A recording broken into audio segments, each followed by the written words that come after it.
Ravi Uppal, Managing Director and Group CEO of JSPL joins us. Ravi, good afternoon and fantastic to have you back. Ravi, I'm going to ask with the big question which we are asking everyone on the channel today. How would you rate the government's work in the first 1 year? And as a captain of India Inc, are you happy with the reforms at least on the corporate and the tax front? I think given where the government started and what they had inherited, I think the government on the whole has done a very good job. They have brought a lot of clarity, to the policy framework. They have laid out a clear vision and the roadmap of what they want to achieve.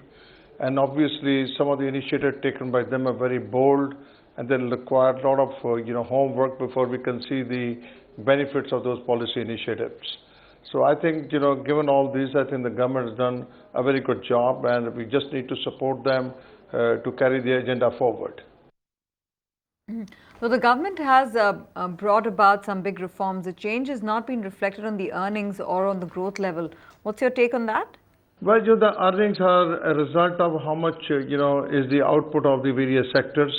It's no secret that the demand in the economy was gradually dropping during the closing of 13-14 year, and the new government had the big task to really kickstart the economy.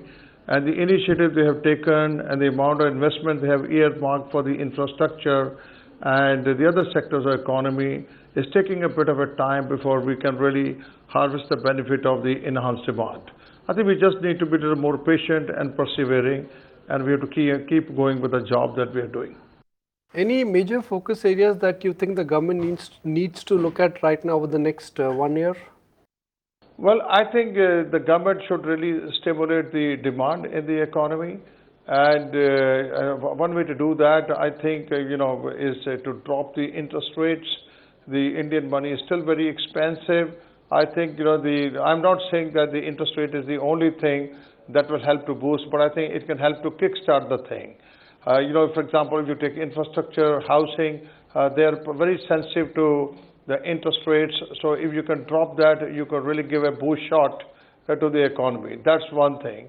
And the second thing is the government also needs to galvanize the states to make more investments and also take up, the economic activity at a higher tempo. The federal government has taken many initiatives and doing a good job to push forward the projects, including the stalled projects. But I think the same sentiment has to be shared by the states also. So I think if both of them work together under the concept of this corporate federalism, I think you could really sort of see much more positive outcome of the initiative taken by the government. And the third thing that I think the government needs to do is to make sure that there's a lot of talent which is brought maybe from the private sector into the government, so that the implementation of their schemes, which is the crux to stimulate economy, gets its due. Okay, let's talk about the steel sector then, Mr. Uppal. From coal auctions to the new mining policy, all of these changes have been fairly big. Are you happy with the progress on this front? Well, first of all, I'm very happy that the government finally has approved the MMRDA Act, which I think is going to provide a lot of stimulus to the growth of the mining sector and the other downstream units, like whether it's steel, power, or any other metallurgical units. That's a big positive forward. The steel sector has been sort of going through a challenging time, not only for internal reasons, but globally there has been a slowdown in demand for steel. And secondly, countries like China, Russia, Japan and Korea have also been trying to export a lot of steel to the other countries, including India. India, having low sort of tariff barriers, has obviously become a popular destination for countries like China to dump the steel here. While government of India has focused a lot on Make in India, I think we also need to put in place a policy of Buy India.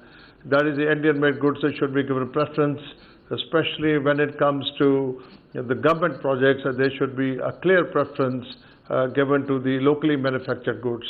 So this, I think, will also help to protect, in a way, the Indian industry, give them the kind of support that they need at this stage. Let's not forget that India today is the third largest producer of steel in the world, and we easily can come into slot number 2, provided we get, the government support at this stage. Government should also consider qualitative and other quantitative steps to see how the Indian steel industry can be protected during its formative years.